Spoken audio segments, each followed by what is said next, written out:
नमस्ते दोस्तों, अपनी कक्षा में आपका स्वागत है। आज हम एक बहुत ही महत्वपूर्ण सवाल पर बात करने वाले हैं। एक ऐसा सवाल जो हमारे भविष्य को, इस ग्रह के भविष्य को परिभाषित कर सकता है। कल्पना करो, अगर आप समुद्र की गहराइयों से खजाना निकाल सको। कल्पना करो, आप जब चाहो, जहां चाहो बारिश करवा सको। किसी विज्ञान कथा फिल्म जैसा लगता है ना? लेकिन यह अब सिर्फ फिल्म नहीं, ये हकीकत बन रहा है। क्या हमें प्रकृति के साथ इतना बड़ा पंगा लेना चाहिए? क्या यह एक वरदान होगा या एक अभिशाप जिसे हम उलट न पाएं? सोचिए। आज हम तथ्य देखेंगे, तर्क समझेंगे और एक सूचित निर्णय लेने की कोशिश करेंगे। चलिए मेरे साथ इस सफर पर चलिए शुरू करते हैं। तो सबसे पहले, ये डीप सी माइनिंग आखिर है क्या? इसको बिल्कुल सरल भाषा में समझते हैं। कल्पना करो कि समुद्र का तल एक बहुत बड़ा खजाने का मैदान है। हजारों मीटर पानी के नीचे अंधेरे में ऐसी चीजें पड़ी हैं। पॉलीमेटेलिक नोड्यूल्स, कॉपर, निकल, कोबाल्ट, मैग्नीज। ये वही धातु हैं जो आपके स्मार्टफोन की बैटरी, इलेक्ट्रिक कार और सारे आधुनिक गैजेट्स में इस्तेमाल होते हैं। अब सवाल यह है कि इनको निकाला कैसे जाता है। सोचो, एक बहुत बड़ा वैक्यूम क्लीनर, लेकिन आकार में एक छोटे घर जितना बड़ा है। यह रोबोट समुद्र के तल पर चलता है और नोड्यूल्स को ऊपर की मिट्टी और रेत के साथ सोख लेता है। फिर इनको एक पाइप के जरिए ऊपर जहाज तक भेजा जाता है। जहाज पर इन नोड्यूल्स को साफ करके संग्रहित किया जाता है। तो सवाल आता है कि हम इतना जोखिम ले ही क्यों रहे हैं? इसका जवाब एक शब्द में है, मांग। हम एक ऐसी दुनिया में रह रहे हैं जो प्रौद्योगिकी पर चलती है।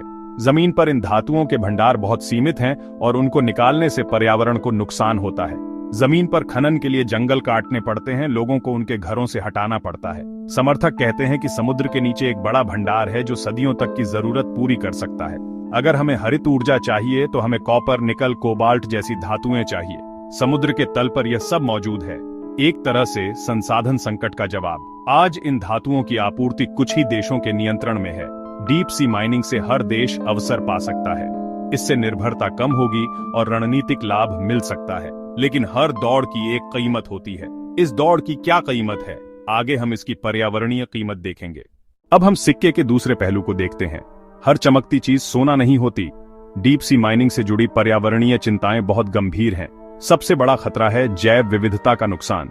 ये जीव धीमी गति से बढ़ते हैं, परिपक्व होने में हजारों साल लगते हैं। अगर पर्यावास तबाह हो गया तो वापस आने में लाखों साल लग सकते हैं। सोचो, अगर आपके घर पर बुलडोजर चला दे, वही हाल इन जीवों का होगा। दूसरा बड़ा खतरा, सेडिमेंट प्लम्स। जब खनन मशीन तल को खोदती है, मिट्टी, रेत और कण ऊपर उड़ जाते हैं। ये प्लम पानी में मीलों तक फैल सकता है और फिल्टर फीडर्स को अवरुद्ध कर देगा। भोजन के स्रोत ढक जाएंगे, पारिस्थितिकी तंत्र के ढहने का खतरा बढ़ेगा। तीसरी चिंता, ध्वनि प्रदूषण। 24/7 भारी मशीनरी का शोर उन जीवों के लिए विघटनकारी होगा। प्रकाश प्रदूषण से उनका संचार और व्यवहार बाधित होगा। सब कुछ बाधित हो सकता है। यह प्रयोग हमें महंगा पड़ सकता है और परिणाम क्या होंगे हम नहीं जानते। चलिए अब आसमान की तरफ चलते हैं। हमारा अगला विषय है जियो इंजीनियरिंग। ये एक महत्वाकांक्षी और विवादास्पद क्षेत्र है। जियो इंजीनियरिंग के मुख्य रूप से दो प्रकार होते हैं, सोलर रेडिएशन मैनेजमेंट और कार्बन डाइऑक्साइड रिमूवल। SRM का विचार, सूरज से आ रही गर्मी को परावर्तित करना। इसमें एरोसोल स्प्रे करना या अंतरिक्ष दर्पण जैसे विचार शामिल हैं। CDR का मकसद वायुमंडल से CO2 सोख कर संग्रहित करना, direct air capture, ocean fertilisation या बड़े पैमाने पर वनीकरण। मौसम संशोधन का एक हिस्सा है रडार प्रेरित बारिश या क्लाउड सीडिंग। रडार एक मार्गदर्शक के रूप में, सीडिंग एक प्रेरणा के रूप में। और फॉग फार्मिंग, जाल से कोहरा इकट्ठा करके पानी हासिल करना। दोनों सोच के अलग पैमाने और जोखिम है। पर क्या प्रकृति के सॉफ्टवेयर में कोडिंग करना सुरक्षित है? ये बहुत जटिल नैतिक और तकनीकी सवाल है। तो चलिए क्लाउड सीडिंग को समझते हैं। क्लाउड सीडिंग विमान, रॉकेट या जमीनी जनरेटर से सिल्वर आयोडाइड या सूखी बर्फ छोड़ी जाती है।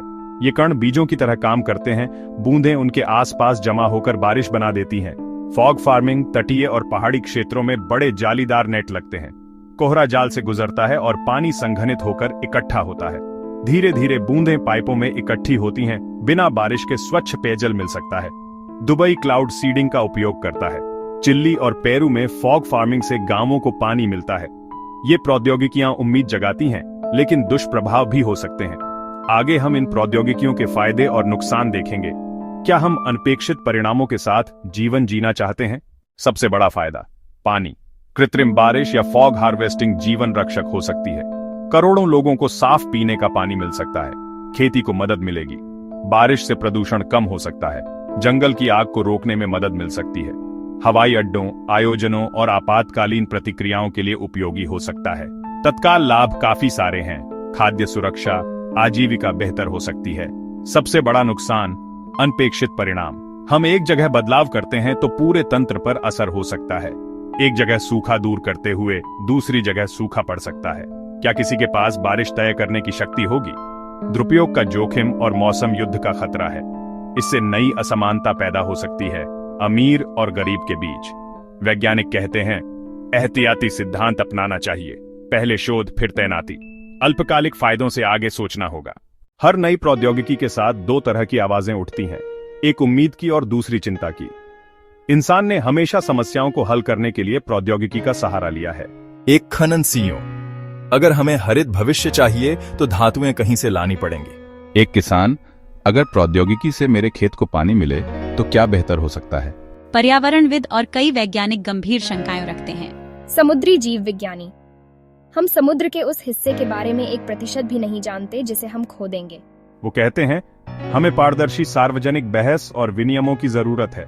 ये गलती आने वाली पीढ़ियां कभी माफ नहीं करेंगी। दीर्घकालिक परिणामों के बारे में सोचना होगा। शायद इसका जवाब है, हम सब मिलकर फैसला करें। तो दोस्तों, आज हमने दोनों शक्तिशाली प्रौद्योगिकियों के दोनों पहलू समझे। एक तरफ डीप सी माइनिंग, दूसरी तरफ जियो इंजीनियरिंग, दोनों उम्मीद और खतरों के साथ। यह कोई ब्लैक एंड व्हाइट सवाल नहीं है, यह ग्रे एरिया है। अल्पकालिक लाभ और दीर्घकालिक जोखिमों को तोलना होगा। हमें ज्यादा शोध, पारदर्शी बहस और अंतर्राष्ट्रीय विनियम चाहिए। आपने दोनों पक्ष सुने। अब मैं आपसे पूछता हूं, क्या हमें प्रकृति के साथ ये पंगा लेना चाहिए? अपनी राय नीचे कमेंट्स में जरूर लिखिए। आपकी आवाज बहुत मायने रखती है। चलिए इस बातचीत को आगे बढ़ाते हैं। जय हिंद। देखने के लिए धन्यवाद और अधिक के लिए सब्सक्राइब करें और कमेंट करके बताएं।